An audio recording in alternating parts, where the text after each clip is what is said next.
네, 이순신 장군의 3대 승첩지가 있는데요. 그 가운데 하나가 명량대첩입니다. 명량해전은 가장 열세한 조건에서 싸우신 전투거든요. 그곳에서 어떻게 해서 어려운 전투였음에도 불구하고 승리로 이끌었는지 그 현장을 한번 찾아볼 거고요. 그리고 이런 해전을 기록해 놓은 명량대첩비가 있고 또 이충공 전첩비가 있습니다. 그곳에 가서 장군께서 승리를 했던 그런 요인들을 한번 따라가는 그러한 탐방 코스로 마련했습니다.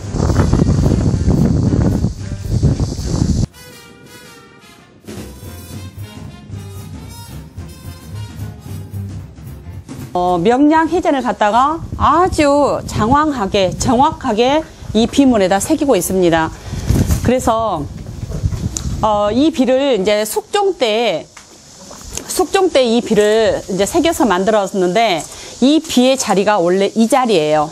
그런데 일본 사람들이 2차 세계대전을 일으키는 과정에서 그 선조들의 흔적이 이 비에 고스란히 기록이 되어 있으니까 자기 군사들의 사기를 저하시킨다는 요인으로 이 비를 없애려고 합니다. 그래서 이 비가 2011년도에 다시 이 자리로 옮겨오게 됩니다. 69년 만에. 그래서 기존에 있었던 여기에 경로당을 전부 다 철거를 하고 그래서 이 비를 다시 원 자리에 있는 이 자리로 새로 모시게 되었습니다. 그래서 이 명량대첩비가 아주 우람하게 지금 저쪽 방향은 일본의 방향이거든요. 지금 동쪽 방향을 보고 있거든요. 근데 이 비가 내려오는 그 전설이 두 가지가 있어요. 이 비석이 2번 눈물을 흘렸다라고 해요. 2번을 울었던 그 적은 1950년도에 그 6.25 우리 동난이 일어났었죠. 그때 당시에 이 비석이 막 눈물을 흘렸다라고 해요. 그래서 이 지역 사람들이 그 명주로 이 비를 닦아냈다는 이야기가 전해지고 있고요. 그리고 또 한 번은 1980년도에 광주 민주항쟁이 일어납니다. 그때 당시에 또 많은 사람들이 죽임을 당하잖아요. 그때 당시에 이 비가 한 번 또 아주 굉장히 눈물을 많이 흘렸다라고 해요. 그래서 이 지역 주민들의 증언에 의하면 국가에 큰 병고가 생겼을 때는 장군의 눈물인 양 이 비가 눈물을 흘렸다라고 지금 전해지고 있습니다. 군의 선정비 절도사라든가 그때 수사들의 선정비를 갖다 여기다 꽂아놓은 비자리예요. 근데 이 비석을 한 군데를 전부 다 모아가지고 지금 충무사가 있는 사당 앞에다가 거기다 한꺼번에 다 모아뒀어요. 그래서 그러한 비석자리입니다. 이런 것들이.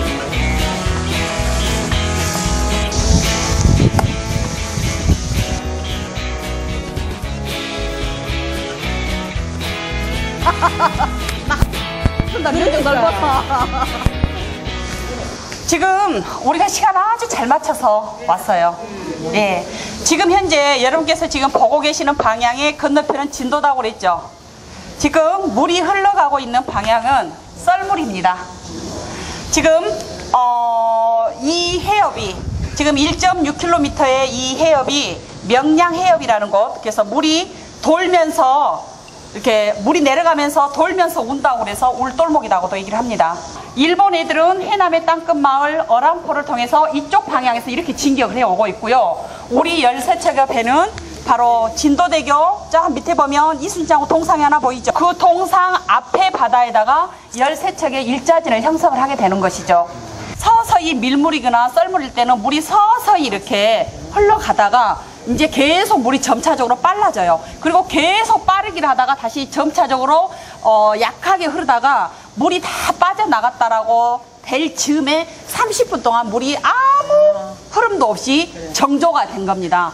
호수 같아요. 그래서 암초들이 많은 곳이기 때문에 물살이 흘러가다가 암초에 부딪혀서 물이 도는 겁니다. 그래서 물이 흘러가다가 다시 반대 방향으로 흘러가게 되는 그런 현상을 지금 보게 돼요. 근데 장군은 당신이 다 원하는 지점을 선점을 해놓고 해전을 했는데 유일하게 좁은 해협에서 전쟁을 한 곳은 바로 명량해협밖에 없습니다. 이 해협은 300m의 평균 넓이를 가지고 있지만 실제적으로 그 함선이 들어오면 5척 내지 6척밖에는 들어오지는 못한다라고 해요. 가장자리에는 흡수로가 얕기 때문에 그 배가 들어오지 못해서 중앙을 통해서 배가 들어와야 된다는 것을 이미 이순신 장군은 그 전해에 이쪽 해상 순시라는 과정에서 다 익혔습니다.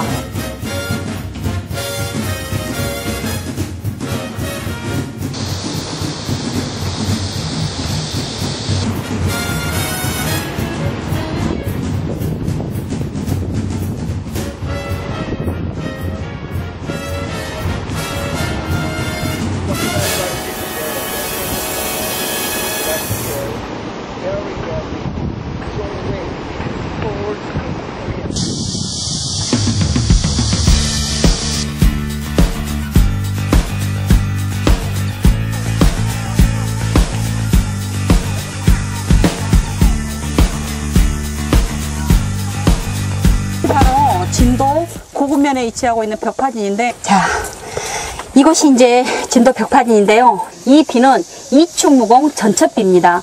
그래서 1956년도에 건립된 비고요. 목에서 뛰어나와 함도 두꺼운 통제사의 무거운 힘을 다시 두고서 병든 몸을 이끌고 남은 배 12척을 겨우 이 간부도 섬에서 밑으로 쫙 보면 어란포가 훤히 보여요. 그러니까 어란포에 주둔어 있는 외선들이 오는 것을 한눈으로 다 볼 수가 있다라는 거죠. 그리고 여기도 그때 당시에 깊숙이 들어온 바다였기 때문에 우리의 판옥선을 저기 있는 그 마을 있죠.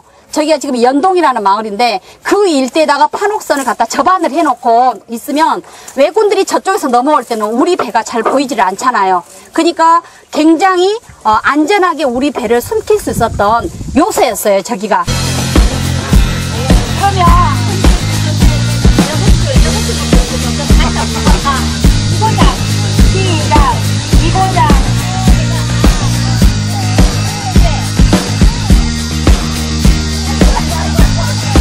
그동안에 뭐 역사책에서나 이렇게 그림으로만 봤던 거를 이번에 마산도서관 이번 행사를 통해서 직접 와보니까 확실히 더 몸에 더 체화가 되고 더 실감이 나는 것 같습니다. 특히 그 명랑 그 해협 그 울들목 그 물살 그런 거 볼 때는 정말 그때 그 당시에 그 치열했던 그 전투가 그대로 재현이 되는 것 같아서 정말 실감이 났었고, 이렇게 섬들이 이렇게 우거진 이런 곳에 이렇게 참 진을 세우고 참 작전을 세우고 했다는 게 더 몸에 더 와닿는 것 같아서 정말 좋았던 것 같습니다.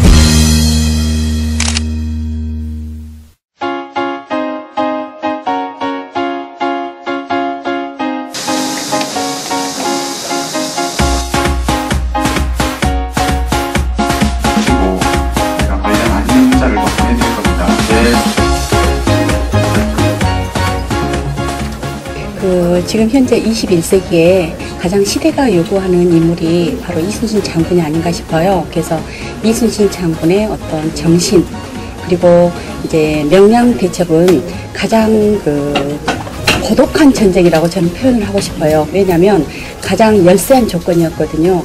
그 열세한 조건에서 위대한 역사의 기록을 남긴 그런 전쟁이었기 때문에 제가 알고 있는 명량 대첩을 한번 조명 한번 해보고 싶습니다.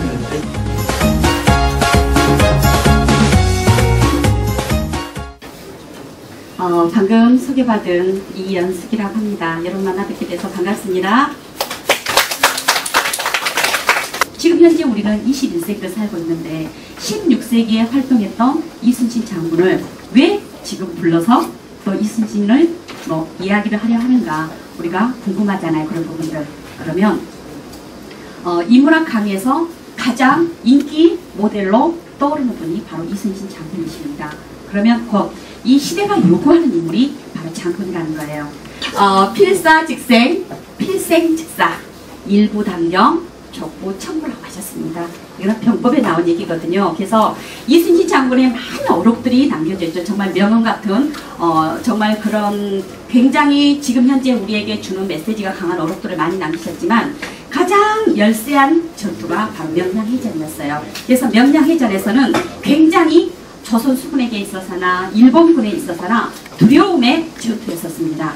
그때에 병사들이 싸우려고 하지 않으니까 오자병법에 나오는 그 말씀을 인용을 하셔서 이순신 장군이 여기서 살기를 여기서 죽기를 각오하고 싸우면 너희들 살 수가 있다.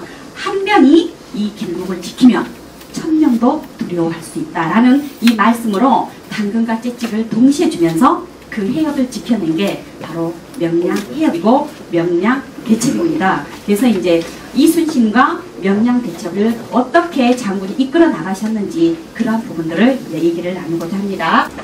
자, 그러면 임진왜란에 대해서 이제 잠깐 들어가겠습니다. 여러분, 임진왜란은요, 그냥 어느 날 갑자기 하늘에서 별이 뚝 떨어진 것처럼 그렇게 일어난 전쟁입니까? 아니면 어떤 조짐이 있었을까요? 조짐이 있었습니다. 근데 당시에 우리나라는 그거를 애써서 그냥 신경 안 쓰려고 했었죠. 임진왜란은 이미 1392년도에 임진왜란이 이제 발발을 하게 되는데, 일본은 당시에 풍신수길이 100년에 걸친 전국을 통일했습니다. 통일을 하고서 그들의 다이묘들이 힘을 합칠 것을 두려워했어요. 그래서 이 힘들을 어떻게 분산을 시킬까라고 생각을 해서 명분을 하나 제시를 합니다. 자, 너희들에게 명나라를 공격하게 해서 그 영토를 너희들에게 주겠다. 그러니까 명나라를 치러 가자. 이렇게 된 겁니다. 그렇게 해서 1592년도에 우리에게 통보를 하죠. 명나라를 치러 갈 테니까 너희들은 길만 제공해 다오. 이런 식으로 통보를 했었죠.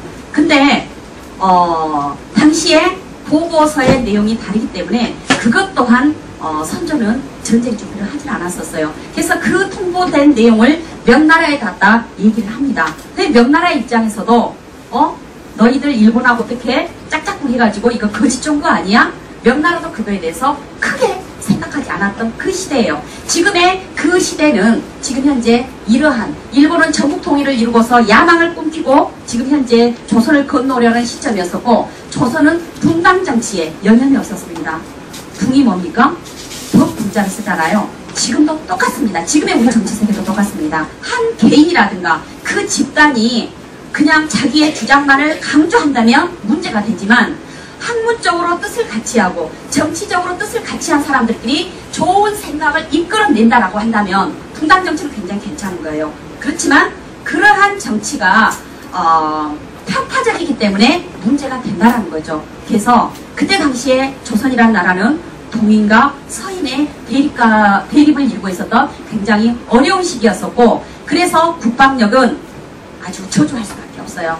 1392년도에 조선이 개국을 하고 1592년도에 전쟁이 일어나는데 200년 동안에 조선은 굉장히 안정적이었습니다. 큰 전쟁이 한 번도 일어나지 않았어요. 그래서 국방력을 갖다가 크게 강화할 필요가 없었다라는 거죠. 그래서 우리의 국방력은 굉장히 저조한 상태에서 이제 임진왜란을 맞게 된 겁니다. 그리고 이제 명나라 같은 경우에도 지금 현재 북쪽에서는 오랑캐가 늘 드락거리고 남쪽에서도 외부의 진입이 빈번한 가운데 지금 현재 명나라와 중국과 일본의 정세는 현재 지금 이런 상태로 있었을 때에 이제 일본이 쳐들어오게 되는 거죠. 자, 1392년 4월 13일 날 왜군이 이제 부산포에 상륙을 하게 됩니다. 그들은 오후죽순처럼 한양을 20일 만에 올라가 버려요. 그때 당시에 굉장히 일본에게 있어서 변수가 생깁니다. 그들의 생각은 자, 한양까지 올라가서 선조를 인질로 잡습니다. 인질로 잡아서 조선의 군사들을 총알바지로 앞세우고 명나라를 치고 가고 조선은 그냥 그대로 먹으려고 생각했어요. 그런데 한양에 입성을 하고 보니까 성주, 그러니까 우리나라에 군주가 없는 거예요. 그들은 멘탈 붕괴입니다. 진짜. 그래서 그들이 서울에서 한 달간을 어영부영하고 평양에 가서도 어영부영한 시간을 보내요. 그들의 계획이 완전히 지금 차질이 발생한 거예요. 그런데다가 그들은 이제 정신을 좀 차리고 나서 이제 함경도로 올라가요. 두만강 너머에 이제 일부가 함경도로 올라가서 두만강 너머에 여진족하고 한번 붙어가요. 그랬더니 웬걸 여진족이 너무 센 거예요. 그러니까 그들은 다시 내려오게 됩니다. 그리고 일본의 같은 경우에는 그 성을 내가 함락을 하면 그 성에 딸린 백성들은 무조건 그 새로운 성주에게 충성을 한다라고 해요. 그래서 그리한 줄 알고 조선 땅에 와서 너무나 그 당시에 양반들이 수탈을 했기 때문에 너희들이 우리가 오면 우리를 환호해 줄 것이다 라는 어떤 망각증을 가지고 있었어요. 일본 군사들에게 있어서는. 그런데 우리는 아무리 선조가 의주로 도망을 쳤어도 왕은 왕이잖아요. 충성심은 변하지 않습니다. 그리고 조선수군에게 있어서는 일본은 미개한 백성이에요.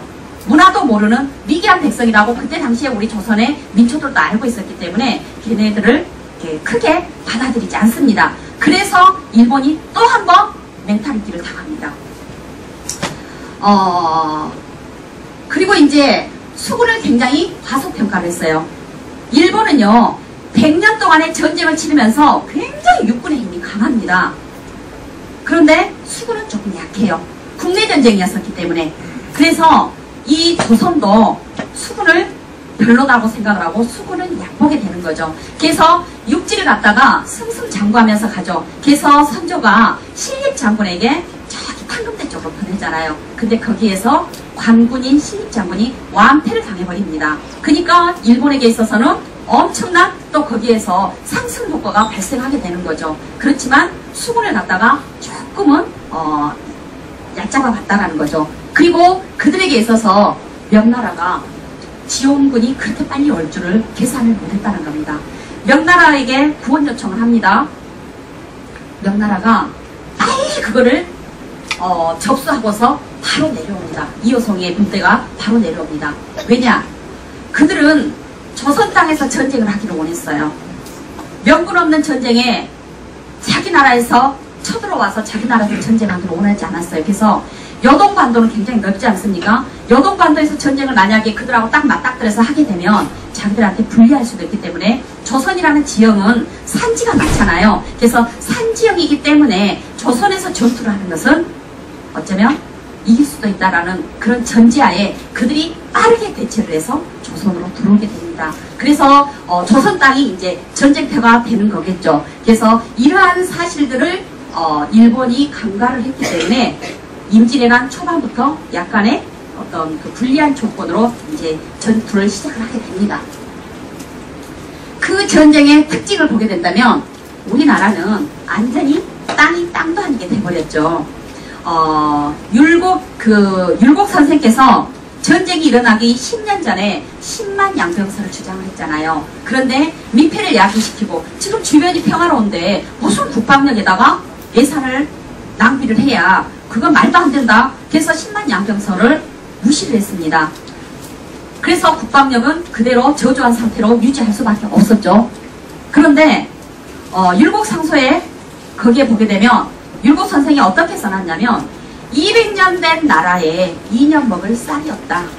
이건 나라도 아니다라는 얘기를 상소문에다 쓰고 있습니다. 이거는 집이 아니라 석가래가 썩은 집이다라고 표현을 했을 만큼 굉장히 그런 위기가 있었다는 거죠. 그래서 그때 당시에는 전 국토가 완전히 유린당한 상태의 국토였었기 때문에 쌀이 부족한 그런 사태가 발생을 하고, 그리고 육군보다는 해전에서 승승장구했었기 때문에 왜군들이 다시 퇴각할 수밖에 없었던 그런 요인이 발생을 하고, 이 전쟁은 명나라가 지원을 했던 전쟁이고요. 그리고 그때 당시에 왜군이 꼼짝달싹 할 수 없었던 게 바로 평시에는 붓을 들고 공부하던 선비들이 난시가 되니까 붓을 잠시 내려놓고 출병을 해서 이 나라를 지켜냈다. 의병 정신이 굉장히 뛰어난 그러한 시절이긴 했었습니다. 그래서 동아시아를 대흔들었던 전쟁이 바로 임진왜란이죠. 그래서 많은 학자들이 임진왜란을 중심으로 해서 조선의 정기와 후기를 나누기를 합니다. 물론 어떤 학자들은 인조반정을 갖다가 조선의 정기와 후기로 나누기도 하지만, 그래도 많은 학자들이 임진왜란을 갖다 기점으로 얘기를 하고 있어요. 그때 당시에 이제 전쟁을 하는데, 임진왜란은 일본군이 명나라를 가기 위한 명분이었어요. 그런데 1597년도에 다시 강화 협상이 결렬이 되니까 다시 쳐들어오게 된 전쟁이 무슨 전쟁이죠? 정유재란이죠. 정유재란 때 전쟁을 치렀던 게 바로 명량해전이에요. 그런데 임진왜란은 명나라로 가기 위한 전쟁이었는데, 정유재란 같은 경우에는 풍신수길이 판단하기에 이건 아니다. 이건 이제 명나라로 갈 게 아니라 이제는 조선의 남도를 갖다가 먹어야 되겠다. 이 영토를 먹어야 되겠다. 이제는 현실적으로 생각을 하게 됩니다. 그래서 정유재란은 일본 군인들이 호남을 강탈을 해요. 그래서 풍신수길을 정의를 내리기를, 이 전쟁 초반 전쟁에 실패했던 것은 호남 땅을 돕기 때문에 전쟁에 패했다. 그래서 호남의 씨를 말려라 라고 명을 내려서 그들의 군대는 호남 땅을 향해서 이제 들어오게 됩니다. 그러면서 8월 15일 날 남원성을 함락을 해요. 남원성에서 활동을 했던 조경남 의병장의 난중 장록에 보게 되면 예비라는 얘기가 나오는데, 그때 당시에 코를 다 베어가요. 풍신수길이 너희들이 전투를 하는데 잘하고 있나 보자. 그래서 가서 그들의 코를 베어서 보내라 라고 해요. 그래서 그때 당시에 일본 군사들은 코를 베어가지고 소금이라든가 식초에 절여서 보내요. 그래서 그걸 전리품으로 보냅니다. 그러면 풍신수길은 그거를 받아가지고 코를 받았다라는 증빙서를 보내요. 기가 막히죠. 그때 당시에 우리 선조들, 그러니까 그때 당시에는 전투를 했던 군사들의 코만 처음에는 베었겠지만 그들도 머리가 있으니까 백성들까지도 다 베고 애기들까지도 다 코를 베는데 코는 하나니까 수량이 적잖아요. 그래서 귀까지 베어냅니다. 여러분 입이야. 애들 키울 때 혹시 뜨거운 거 만지면 애비야 이런 거 하셨죠? 그러면 아이들이 만지려다가 그냥 피로 주춤하잖아요. 그 애비야가 이비야에서 나온 말입니다. 코, 비, 기, 이. 그러니까 이 피가 되죠. 지금 우리가 한자로 하면 이비인후과 이렇게 하는 것처럼 이 피가 되잖아요. 그래서 귀와 코를 베어가니까 얼마나 기가 막힌 현실입니까? 그래서 이비야. 아이들이 놀다가도 이비야라고 한다면 얼른 어디론가 숨어 들어가는 그러한 시대가 바로 1597년도 8월 10일 날 남원성을 갔다가 전투를 한 이후에 발생되는 지금 현재의 상황이에요. 그러면 풍신수길은 그들이 보내온 코와 귀의 항아리 단지를 받아가지고 이렇게 증명서를 보내줘서 이렇게 우리 선조들을 아프게 했던 그러한 역사적인 어떤 증거물이죠. 그래서 그게 지금 그래서 이제 그때 당시에 이제 정유재란 때는 거의 뭐 호남 쪽 거의 초토화되어버립니다. 임진왜란 때는 그들이 오로지 한양으로 입성을 해서 평양을 거쳐 명나라로 가기 위한 명분의 전쟁이었지만 이제 정유재란부터는 서울도 서울이지만 지금 이제 호남을 정리를 하고 가려고 하는 거죠. 뒤에다가 호남 땅을 뒀죠. 곡창지대 놔뒀죠. 그러니까 군량미가 되겠죠. 군량미가 지금 호남 땅에서 나오고 있어요. 이순신 장군의 기록에 보게 되면 이 군량미는 호남 땅에서 나온다라고 얘기를 했고 또 그 우스갯소리긴 하지만 호남 땅이 가뭄이 들면 조선 전체가 가뭄이 든다라고 얘기할 만큼 호남이 곡창지대였기 때문에 호남에서 군량미 제공을 많이 했었음을 그런 기록들을 통해서 우리가 알 수 있게 됩니다. 자, 이제 장군을 한번 보겠습니다. 장군은요 영맹스러운 사람이었죠. 용장이었어요. 지혜스러웠죠. 덕이 있어요. 직장에 있어서는 나의 상사가 곧 형님이 되는 거고 우리가 친목 관계라든가 어떤 계모임에 있어서는 연장자가 형님이 되는 거지만 세상 일에 있어서는요 덕을 가지고 있는 사람이 형님이 되는 시대입니다. 우리는 덕장을 많이 요구하는 시대에 지금 현재 살고 있는데 이순신 장군이 바로 용장, 지장과 더불어서 덕장이었다라는 얘기입니다. 그리고 늘 항상 장군은 솔선수범을 하셨어요. 이 솔선수범하지 않는 이러한 정신이 없었다면 어떻게 군사들이 이순신 장군을 따랐었고 진린 장군이 그때 당시에는 굉장히 소극적으로 대치를 합니다.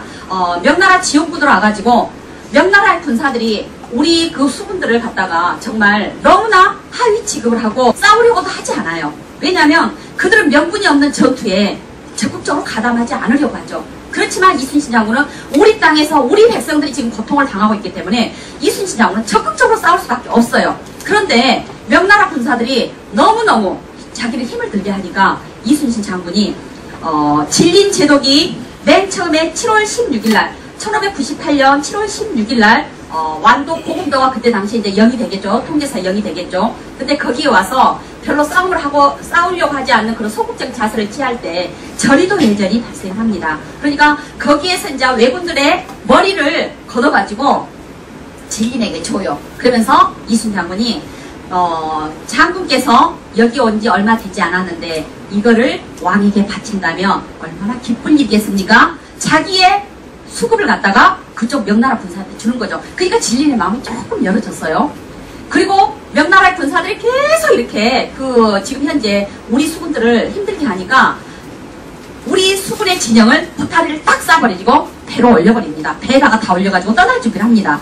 진린이 아니 장군 어디로 가시렵니까? 라고 하니까 당신의 군사들이 너무너무 힘들게 하니까 여기서 살 수가 없어요. 그래서 나 떠나갈랍니다. 이렇게 얘기를 하니까 가지 말라고 진린이 막 난리를 해요. 그러니까 그러면 통제 통제권을 저한테 주십시오. 그러니까 그리해라. 그래가지고 그때부터 명나라의 군사들을 이순신 장군이 이제 좌지우지할 수 있게 돼요. 그래서 명나라 군사들이 자기의 질린 도덕보다 이순신 장군을 더 무서워했다라는 그런 얘기도 전합니다. 그러니까 적당히 당근을 주고서 나중에는 또 짹짹을 드는 당근과 짹짹의 조화로운 리더십을 통해서 진리를 갖다가 나한테 오게 했습니다. 그래서 진리니 어버이 야자를 써서 이순신 장군을 이하라고 이렇게 나중에 표현을 합니다. 이제 전투지 멸망하고 와서 전라남도 보성, 차로 유명한 차밭이 유명한 보성이 있죠. 보성에 왔는데 막 장기가 옵니다. 자, 지금 너희들은 너무 약하니까 도원수 권율이하러 들어와서 육군에 합세해라 라고 이렇게 보내요. 그러니까 장군이 거기서 하셨던 말씀이 뭐였습니까? 금신전선 3유 10이라는 말씀을 하세요. 아직 나에게는 12척의 배가 있어요. 내가 12척의 배를 가지고 있으니까 저들도 어찌하지 못할 겁니다. 만약에 내가 육지로 올라가 버리면 이들은 남해를 통해서 서해를 거슬러 올라가서 한강까지 진입을 하는데 이거는 저들이 좋아할 일이고 내가 심히 두려워하는 바입니다. 그러니까 나 못해요. 발령시켜버려요. 지금 가당치나 할 얘기입니까? 그때 당시에는 이순신 장군이 왕의 명을 거부를 항명을 해버립니다. 참 대단한 거예요. 그리고 거기서 이제 스톱을 하지 않고 계속 고를 했잖아요. 그리고 스톱을 하는 게 뭡니까? 이순신 장군이 3번의 파직과 2번의 백의종군을 하시는데 3번의 파직, 이제 지금 현재 서울로 압송이 돼서 끌려간 사건이 뭐냐면 가토가 지금 현재 다시 쳐들어온대. 이러니까 거짓 정보를 흘려요. 그래서 그거를 갖다가 선조가 받아가지고 이순신 장군한테 가토를 향해서 나가라고 진격을 하고 해요. 근데 이순신 장군은 아무리 판단을 해도 이건 거짓 정보일 것 같아. 그러니까 스톱을 해버려요. 안 나가요.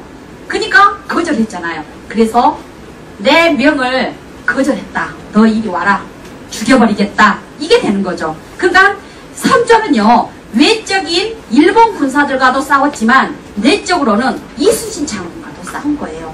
너무너무 이순신 장군을 좋아하는 백성들과 신하들이 많다 보니까 두려운 거예요, 선조는. 그리고 한예로 광해군한테 계속 이거를 갖다가 인계하겠다. 왕위를 승계하겠다 해놓고 임진왜란이 끝나고 나서 10년 있다가 승계를 해요. 굉장히 애착을 가졌던 거죠. 자기 자리에 대해서 의심도 많고 두려움도 많았던 임금이 선조인데 선조가 기회는 이때다. 내 명을 네가 거절을 해. 너 올라와. 그렇게 해서 이순신 장군을 고문을 시키고 나서 4월 1일날 풀어져서 행군했던 게 2차 백의종군이 되는 겁니다. 그래서 이제 이순신 장군은 굉장히 고수동을 잘했고요. 여기 보게 되면 주전자라고 하는 용기는 참 좋은 거죠.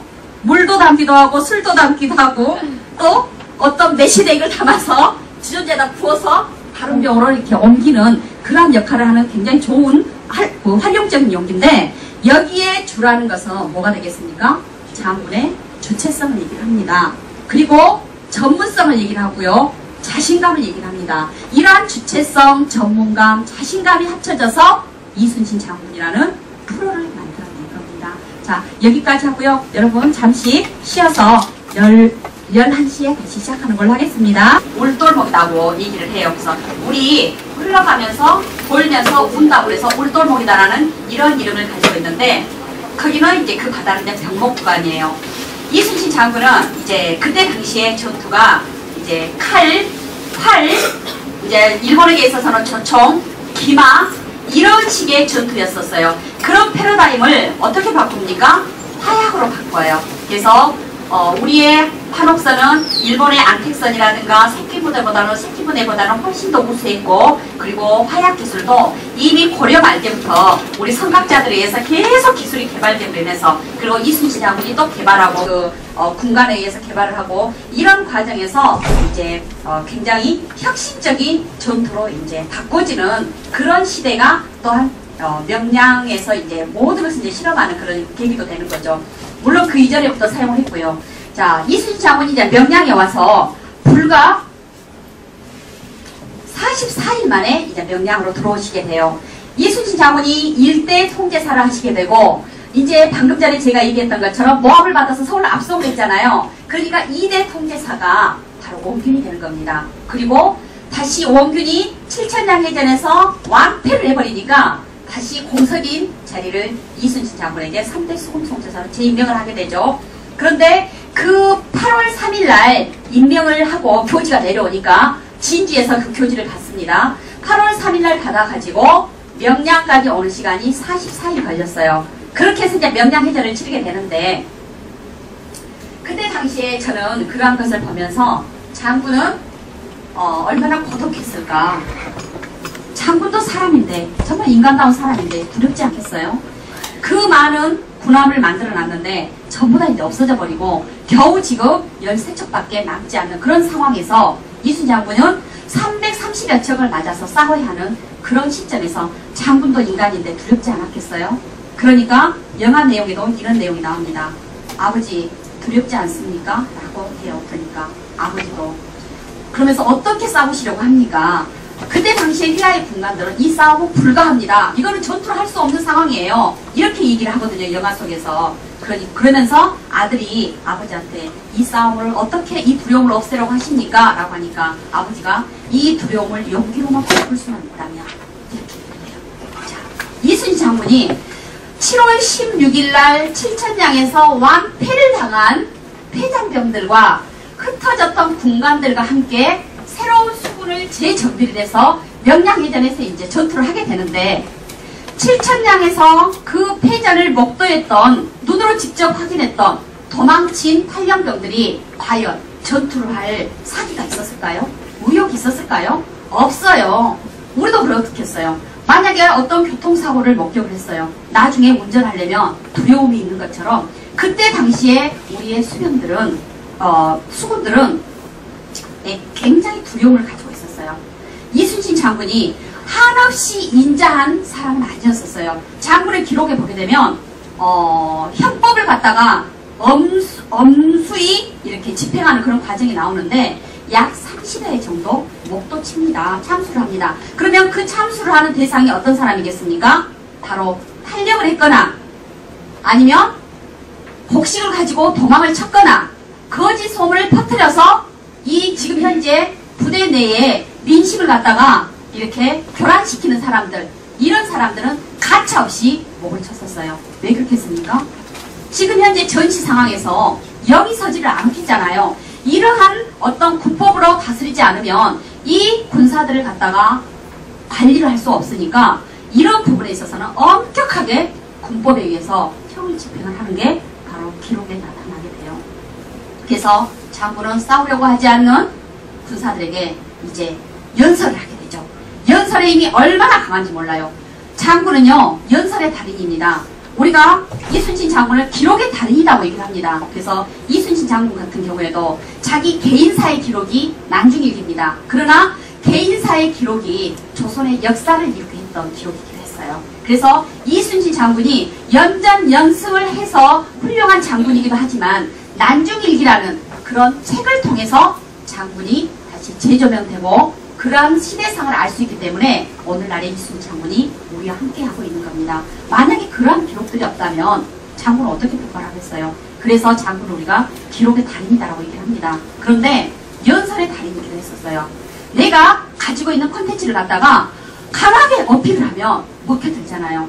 이순신 장군도 지금 현재 너무너무 위기에 봉착되어 이 상황에 지금 좌절하고 두려움에 떨고 있는 이 수군에게 바로 싸우기 하루 전날 하셨던 말씀이 죽기를 각오하고 싸우면 살 것이고 살려고 하면 죽을 것이다. 그래서 필사즉생, 필생즉사. 그리고 우리가 한 사람이 이 물목을 지키고 있으면 1000명도 두렵게 할 수 있으니까 너희들 한번 해보자. 이건 병법에 있는 말인데 곧 그 말은 우리를 두고 한 말이야. 이렇게 한번 해보자 라고 연설을 했습니다. 그래서 신념 있는 그 연설이 바로 군사들에게 먹혀들어간 겁니다. 나는 하지도 않으면서 너희들 싸워야 해. 너희들 싸워야 해. 라고 하면 누가 선봉장에서 내 목을 바치겠습니까? 그러나 늘 항상 맨 앞에는 대장선이 앞장섰기 때문에 그 주변에 있는 군사들이 힘을 합쳐서 명량대첩을 이뤄내게 된 겁니다. 일본 같은 경우에는요, 대장선은 늘 중앙에 있습니다. 그리고 나서 밑에 있는 군사들이 대장선을 보호를 하면서 전투를 하게 되는데 우리 같은 경우에는 이순신 장군이 늘 항상 앞장을 섰었어요. 이런 솔선수범의 정신이 바로 군사들이 이순신 장군을 따르게 했었고 그러한 희생 정신이 바로 오늘의 대한민국을 있게 했던 어떤 단초 역할을 할 수도 있었다라는 거죠. 그래서 그 고독한 가운데 13척이라고 지금 현재 여기에는 되어 있지만 12척이라고 지금 되어 있지만 12척의 장계는 보성에서 선조한테 올리는 장계가 보고서가 12척으로 되어 있지만 나중에 패선이 하나 수리되는 과정에서 13척이 됩니다. 그래서 굳이 12척이냐 13척이냐 그거는 크게 차이 나진 않아요. 그래서 선조실록 같은 경우에는 12척으로 이제 편지를 올렸기 때문에 보고서를 올렸기 때문에 12척이라고 되어 있고 그 다른 자료들에는 또 13척도 되어 있어서 그건 크게 중요하지는 않다라고 합니다. 그래서 이제 이순신 장군은 12척의 배를 가지고 이제 역사를 바꾸는 이제 전쟁을 치러내야 되는 그런 시점에 지금 서 있습니다. 그래서 장군은 굉장히 고독했고 칼의 노래를 썼던 김훈 선생 같은 경우에도 이순신 장군의 침묵이 무섭다라고 표현을 했었어요. 그 책자에 홍해 보게 되면. 그래서 장군은 그때 당시에 정치적인 상황으로 모함들을 많이 했지만 내가 이렇소 내가 저렇소라고 항변하지 않았고요. 변명도 하지 않았습니다. 늘 그냥 그걸 침묵으로 일관을 했고 그런 고독한 그런 마음을 가지고 늘 항상 어떻게 하면 전투에 이길 수 있을까. 그러니까 이순신 장군이 내전 내승을 했던 것은 먼저 이겨놓고 전쟁을 하기 때문에 그렇습니다.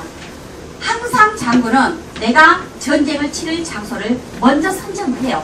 그들이 유일한 데로 가서 전쟁을 했던 게 아니라 내가 여기에서 전쟁을 하게 되면 나는 이길 수 있다라는 그러한 승산을 가지고 전쟁했기 때문에 이순신 장군의 패전이 나왔습니다.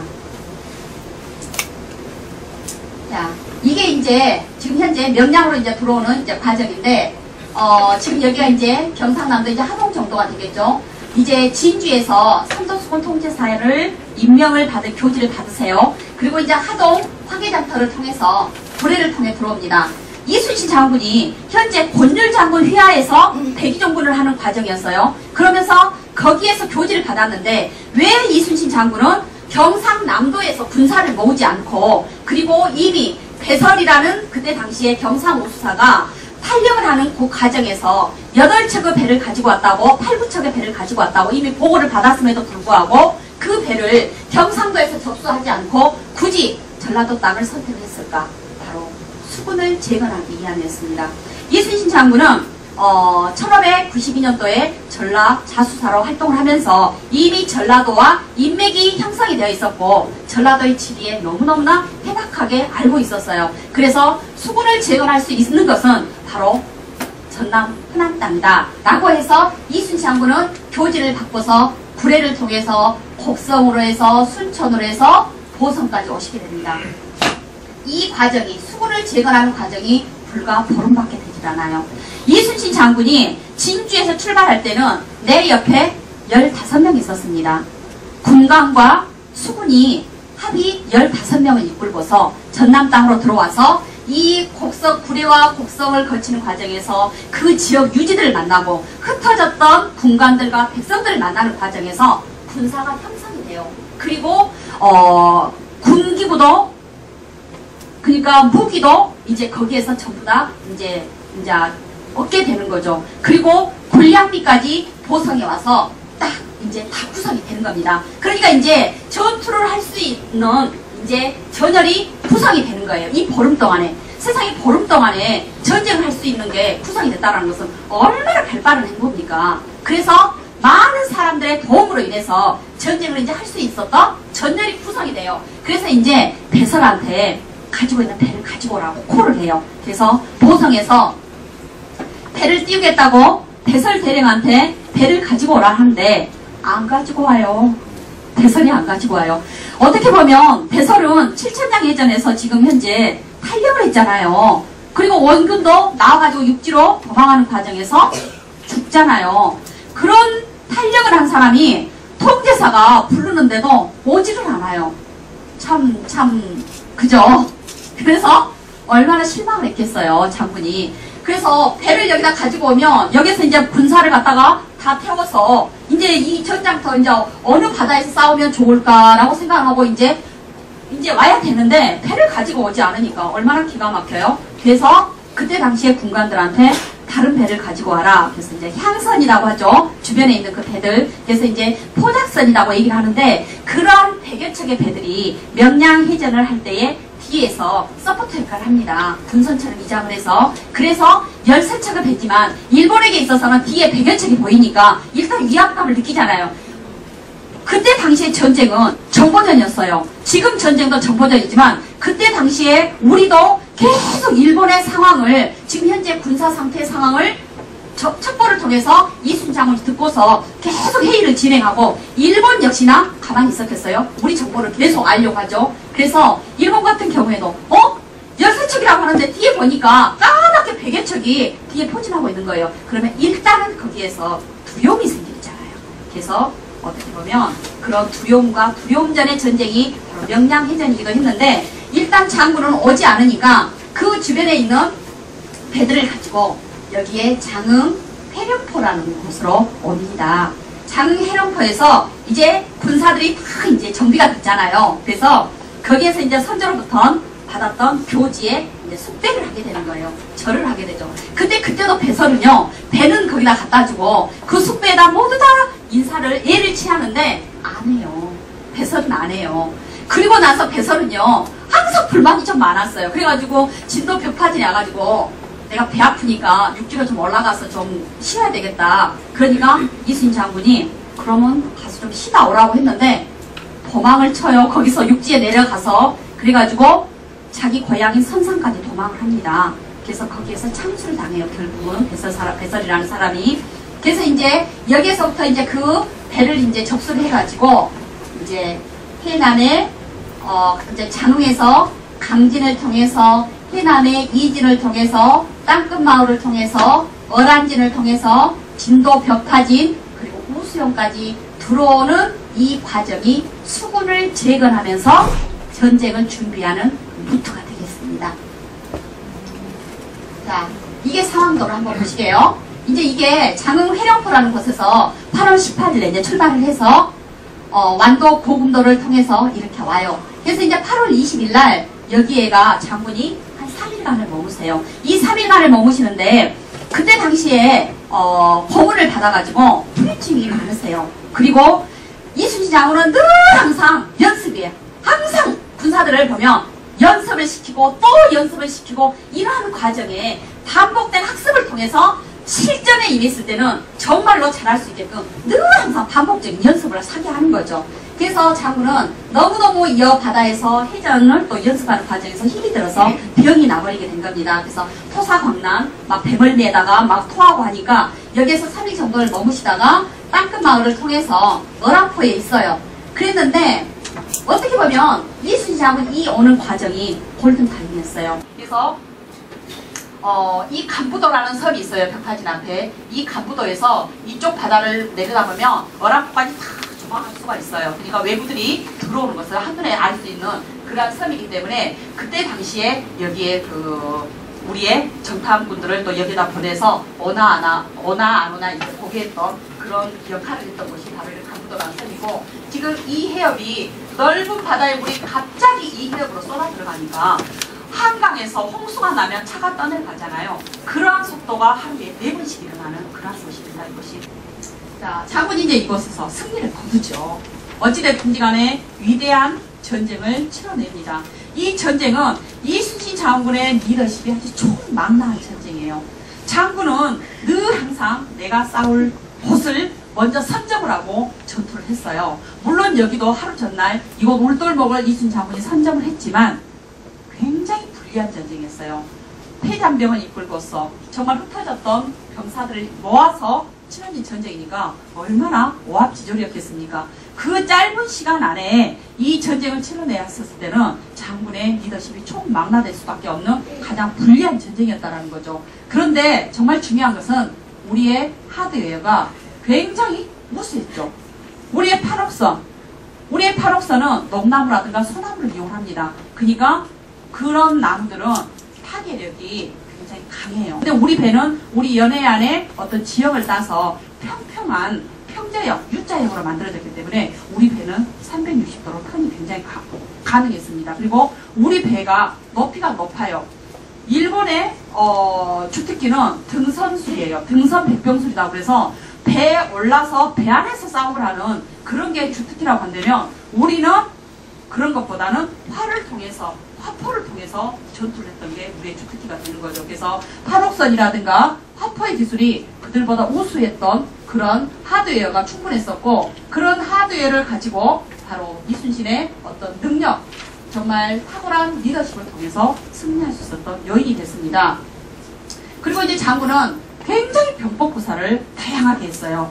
이순신 장군이 그때 당시에 이순신 장군이 고전으로 삼았던 게 손자병법이었었어요. 손자병법을 통해서 이순신 장군은 굉장히 다양한 공부를 합니다.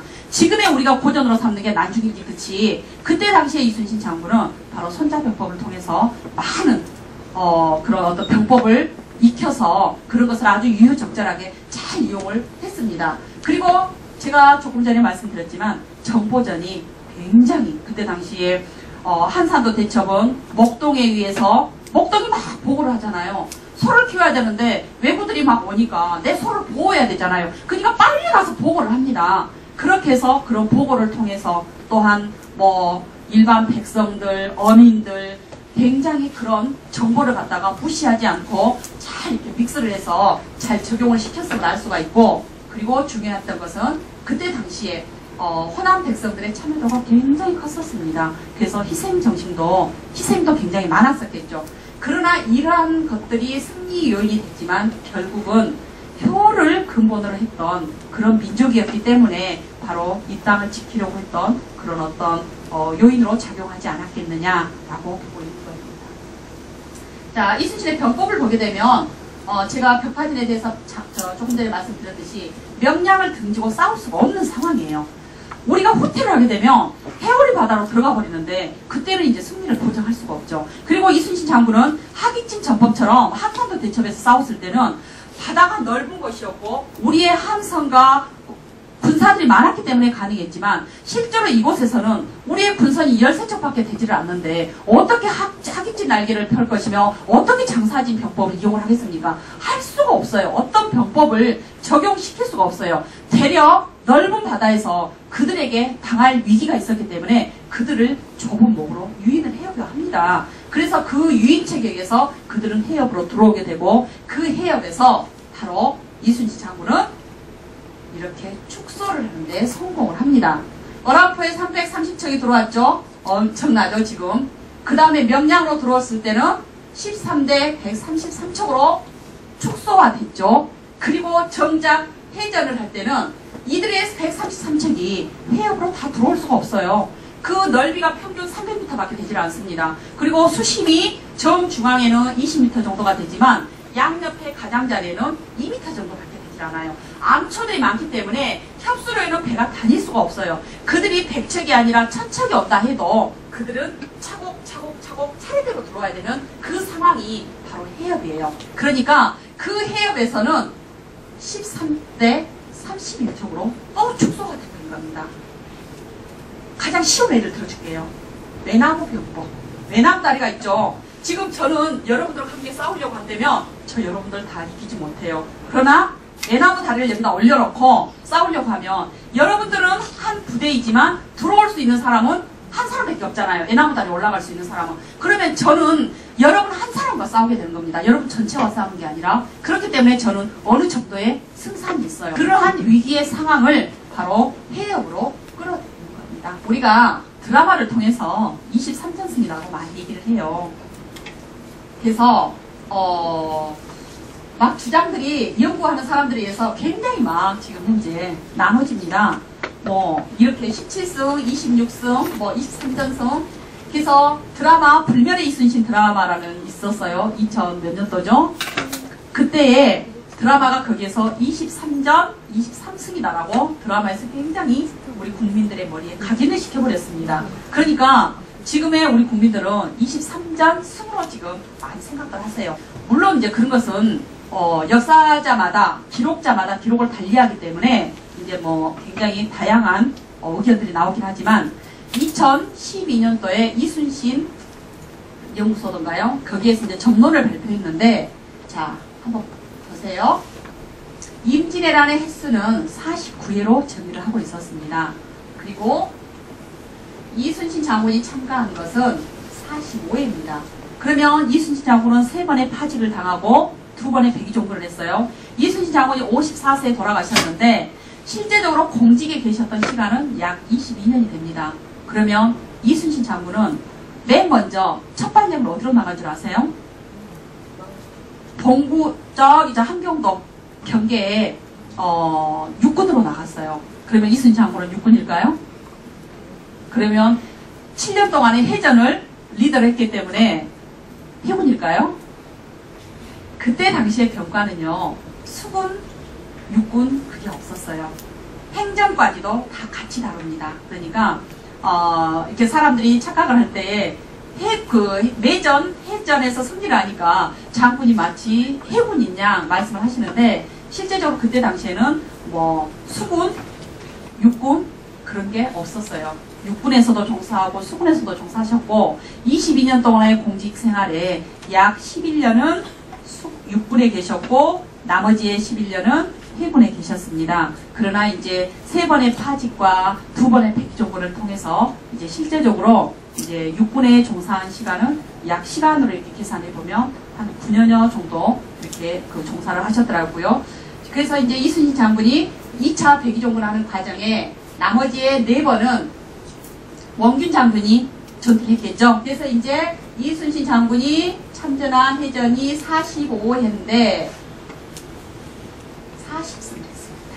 그래서 이순신 장군의 전적은요 45전 40승 5무의 기록을 가지고 있습니다. 장군께서는 혹시 여러분 영화를 통해서 이런 드라마를 통해서 명량해전에서 철새를 썼다라는 얘기 들은 바 있습니까? 안 들어봤어요? 이순신 장군은 굉장히 신격화했습니다. 하다못해 군인들의 교재에서도 그렇게 나왔다라고 해요.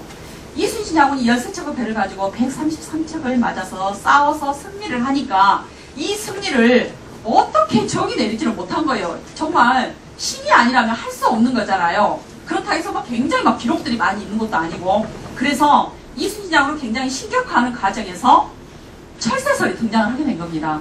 제가 이순신 장군은 기록의 달인이다라고 얘기를 했죠. 이순신 장군이 실제적으로 명량해협까지 들어오는 시간이 44일이 걸렸다라고 했고 수군을 재건하는 시간이 보름 동안이었다라고 했습니다. 그 짧은 시간 동안에 이순신 장군은 철새를 갖다가 제작할 시간이 없었어요. 여력이 없었어요. 그런데 기록들에 보게 되면 철새설이 등장을 해요. 언제 등장을 하느냐? 이순신 장군은 기록의 달인이었으니까 당신이 만약에 철새를 사용을 해서 전쟁에 도움을 받았다면 철새설이 분명히 있을 겁니다. 근데 기록의 달인의 그 내용에는 어디에도 철새에 대한 언급이 없습니다. 그러나 여수에서는 철새를 걸었다라는 기록이 실제적으로 난중일기에 등장을 해요. 그런데 난중일기에 그날 9월 16일자를 보게 되면 이만저만에서 여차저차해서 승리를 했는데 맨 마지막 줄에 실로 천행이었다. 하늘의 도심을 얘기합니다. 만약에 철새를 사용했다라면 기록이 분명히 등장해야 되겠죠. 근데 없다라는 사실은 바로 사용을 하지 않았다라는 걸로 이제 보고요. 모르겠어요. 이제 나중에 또 더 연구가 깊이 되어진다라고 한다면 어떻게 될지는 모르겠습니다만은 그러면 이 철새가 등장하는 시대는 언제부터냐? 이순신 장군이 돌아가시고 나서 150년 전후에 등장하는 자료에 이제 등장을 합니다. 그러니까 장군에 대한 승리를 갖다가 어떻게 정확하게 설명을 할 수가 없으니까 이제 철새가 등장을 하게 된 거예요. 그리고 이제 여러분이 내가 정말 이순신 장군을 잘할까? 이순신 장군을 너무너무 잘 알려주신 분이기 때문에 내가 이순신 장군을 잘 알고 있는 것 같아요. 이순신 장군은 굉장히 많은 그 숫자하고 전투를 해서 이겼어요. 그러니까 이 사람은 중국의 어떤 만화에 나오는 그것처럼 이렇게 신출귀몰한 그런 주인공처럼 초인이 아니었을까? 그리고 장군이 굉장히 몰락한 양반으로 가난한 사람으로 많이 등장을 하는데 사실은 그렇지 않았다라고 해요. 이순신 장군은 서울에서 출생을 해서 13살 전후로 해서 아산, 어머니의 친정이 아산이었기 때문에 애갓집이 그 현충사 있는 마을로 이사를 하게 되거든요. 근데 이순신 장군의 자료를 보게 되면 어머니로부터 받았던 문서들이 굉장히 많아요. 먹이도 받고 땅도 받고 이러한 문서들로 봤을 때 결코 가난하지 않았어요. 그리고 이순신 장군의 아버지는 벼슬을 하지 않았지만 그 우대 할아버지 우대부터는 계속 벼슬을 했었기 때문에 굉장히 살만하셨다는 거죠. 그리고 유성룡 선생은 이순신 장군의 멘토 역할을 했던 것은 분명합니다. 그러나 이순신 장군에게 청거를 많이 하시기도 했지만 이순신 장군을 전라도 자수사로 7계급이나 특직을 해서 전라도 자수사로 부임하게 했던 것은 유성룡 선생만 힘을 썼던 게 아니라 병조 판사라든가 다른 분들의 힘이 굉장히 많이 작용을 했습니다. 그래서 그런 것도 이제 하나의 오해일 수도 있고요. 그리고 이제 백의종군은 정말로 최하위 병사로 내려가서 정말 허드렛 일을 하고 살았을까? 이렇게 많이 묘사된 부분들이 있거든요. 그러나 백의종군은요, 현재 직위는 그러니까 내 현재 직위는 잠시 내려놓고 지금 현재 자문 역할을 하고 있는 그런 사실이 백의종군입니다. 그리고 이제 거북선은 막 이렇게 외선들하고 이렇게 충돌을 했던 게 아니고 교란용으로 많이 사용을 했다라고 해요. 그래서 당시에 외선과 우리의 판옥선이 있었으며 중앙 부분으로 출현을 해서 유학부를 내뿜으면서 굉장히 적을 갖다가 두려움에 떨했던 그러한 역할들을 많이 했다라고 합니다. 그리고 거북선이 철갑선이다? 아닙니다. 나무판으로 판옥선에다 나무판으로 올려서 세포증들을 이렇게 꽂아서 사용했던 그런 경우고요. 그리고 명량해전의 철새설 방금 제가 말씀드렸던 부분이고요. 자, 이것도 명량 지금 현재 이곳이 이제 울돌목인데요. 거기에 그 명량대첩지 공원에 가게 되면 양무호남 시국가라는 말씀을 1593년도에 여수 자수영을 갖다가 한산도로 영을 옮겨가는 과정에서 현덕승이라는 사람한테 편지를 쓰거든요. 편지 안에 실려져 있는 내용이 만약에 호남이 없으면 나라도 없다라는 그런 내용을 그 편지글에 이제 써졌는데 그거를 발췌해서 지금 여기에다 이렇게 기념하고 있습니다. 그래서 장군은 이미 호남의 자수사로 부임하시면서 호남만이 이 나라의 울타리라는 것을 아셨어요. 그래서 호남의 중요성을 굉장히 강조를 하셨습니다. 그리고 이제 이거는 그때 당시에 명량해전을 갖다가 기록한 대첩비인데 이게 대동아 전쟁이 발발하면서 일본 사람들이 이것을 없애버리려고 해요. 자기 선조들의 패전사가 기록된 비잖아요. 이러한 비들은 그 시대상을 다 보여주기 때문에 굉장히 중요한 역할을 해요. 우리가 이런 비를 통해서 그때 당시에 역사를 이렇게 돌아가게 되는 아주 중요한 단초 역할을 하는데 여기에 자기 조상들의 그 패전 기록이 나와 있으니 얼마나 안 좋겠어요. 그러니까 이거를 갖다가 없애버리려고 해요. 이거를 갖다가 목수들을 통해서 뽑아버렸는데 목수들이 그냥 원인 모르게 죽게 되고 여기에 참여했던 사람들이 막 죽게 되니까 너무나 불안한 거예요. 불길한 거예요. 그러니까 이 비석을 배를 통해서 서울로 가지고 올라가 버려요. 그리고 나서 이제 우리가 해방을 맞이하잖아요. 이 지역의 유지들이 이충무공 유적 그 팀에서 이 비석을 이제 찾아야 되겠어요. 이게 어디가 있는지 모르니까 막 수험을 했더니 경복궁 근정전 뜰에다가 얘들이 묻어놓고 가버렸어요.